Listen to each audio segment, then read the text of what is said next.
Já estamos ao vivo, tá? Possivelmente.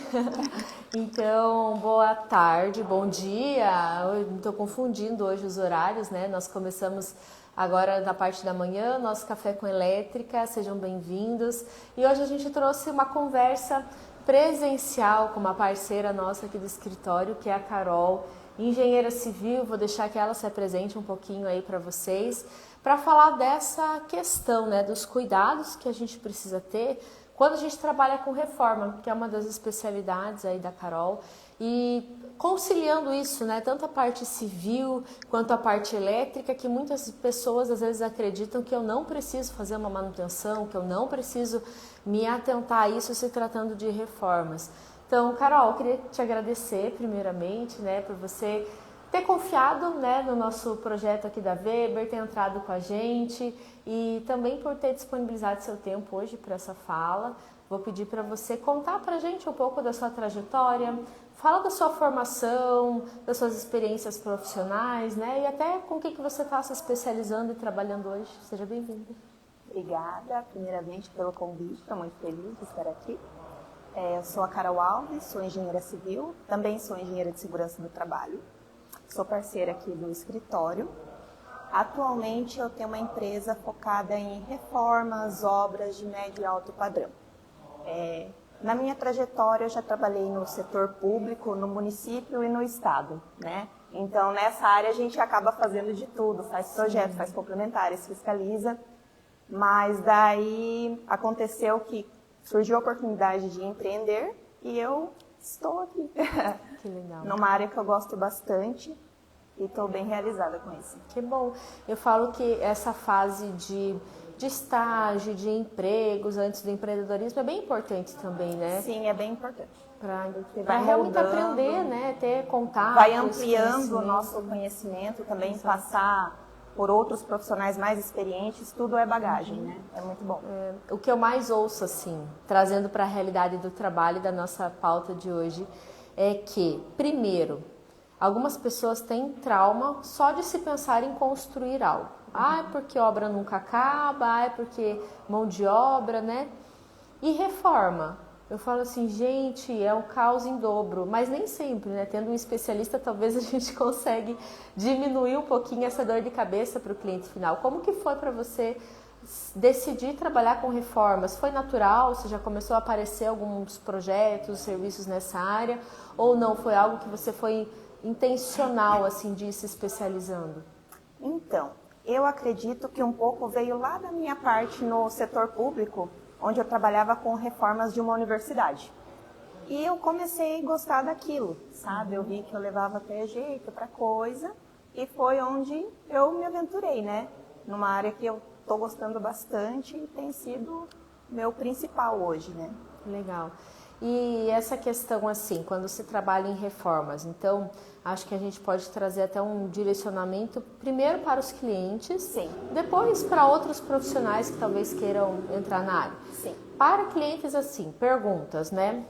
Eu preciso ter alvará de prefeitura para fazer a reforma, preciso ter engenheiro, dá para contratar direto uma equipe, como funciona essa organização mesmo?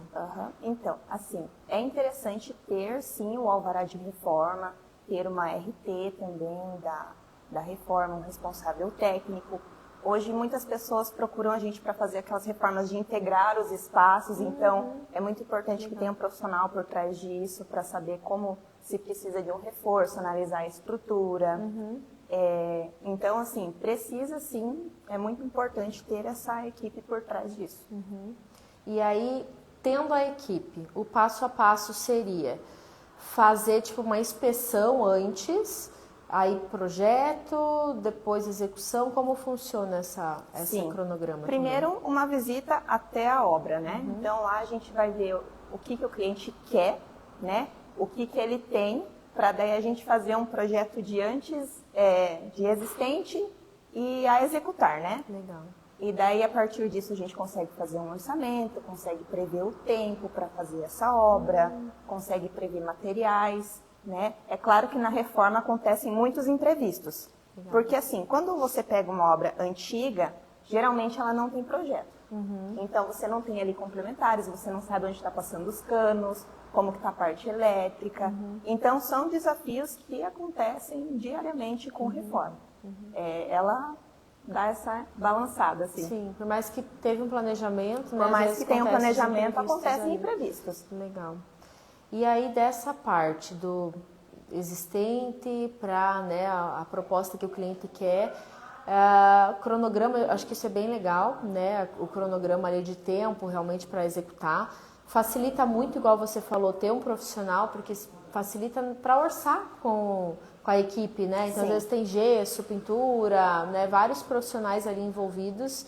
E essa questão de imprevistos, acho que é interessante também você citar para a gente, talvez assim, o que mais você observa, né, que acontece em obras de problemas, de desafios, e se tem alguma dica também de como lidar com isso?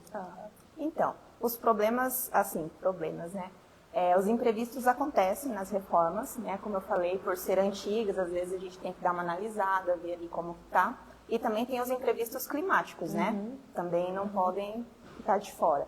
Então, muitas vezes a gente precisa, depende da temperatura, para estar fazendo alguma etapa na obra.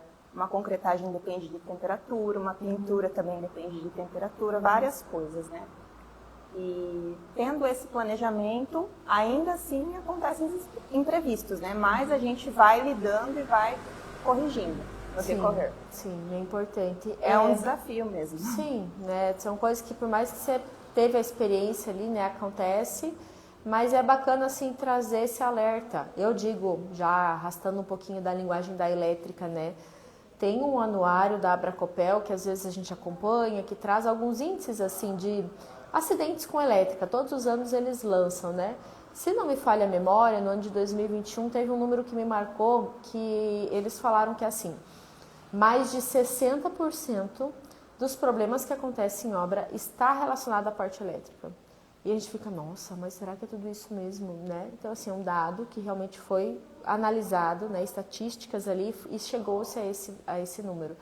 E de fato, né, talvez pelas pessoas negligenciarem, eu sempre trago essa percepção da elétrica, que por ser algo que a gente não enxerga, igual às vezes uma viga, né, uma situação que é mais palpável. A elétrica você vê o quê? Você vê os fios, mas ainda você não enxerga a eletricidade. Então você não sabe se aquilo ali está com sobrecarga, se vai gerar um problema, né, vai pegar fogo, e as pessoas acabam negligenciando. Então assim, sei lá, coisas que já aconteceram na vida, tá? Eu sei que às vezes é até um desafio a gente trazer isso a público, mas é a realidade.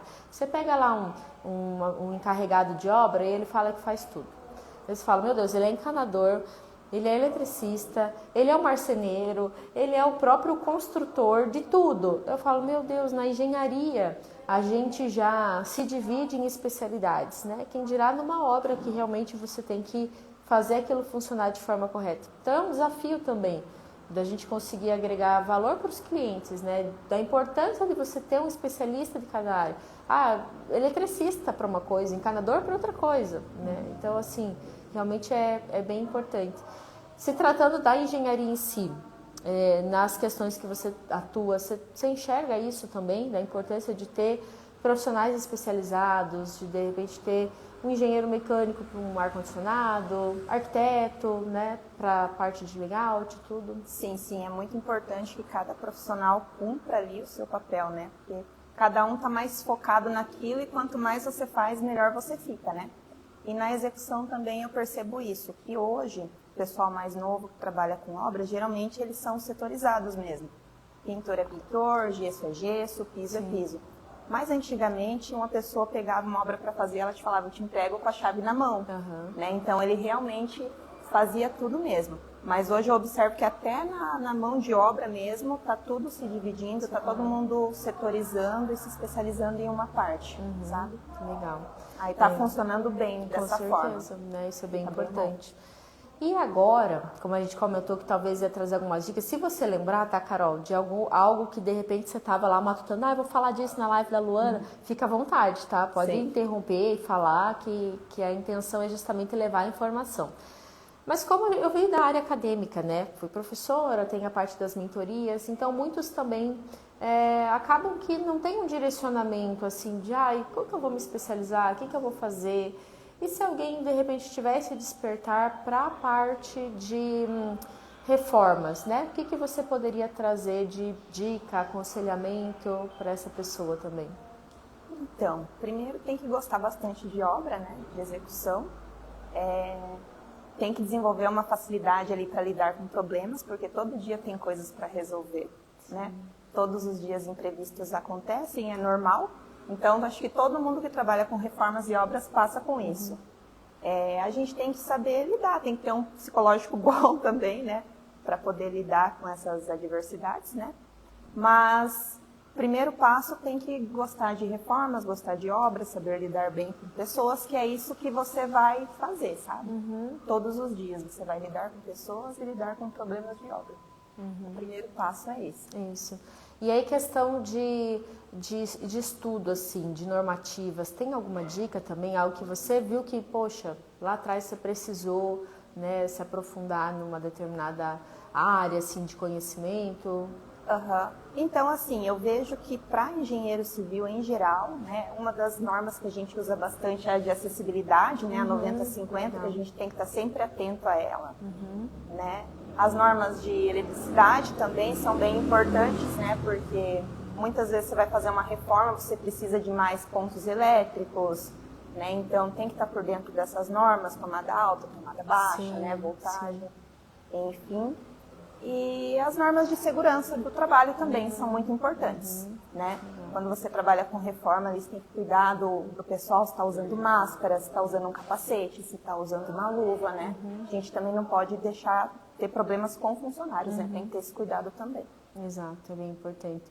Legal, eu gostei do nosso papo hoje, foi bem leve, viu? Foi. Eu falo assim, às vezes as pessoas ficam meio, né, assustadas, meu Deus, vou fazer uma live colando, mas é bem tranquilo. É tranquilo.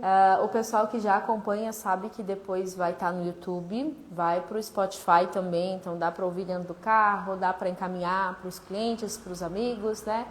E Carol, vou pedir para você fazer o fechamento, né, para nós, se quiser novamente trazer alguma mensagem, falar algo, e teu Instagram depois vai estar salvo ali, tá? Para as pessoas te localizarem, mas pode reforçar qual é, para a gente poder marcar certinho. E muito obrigada pela sua participação.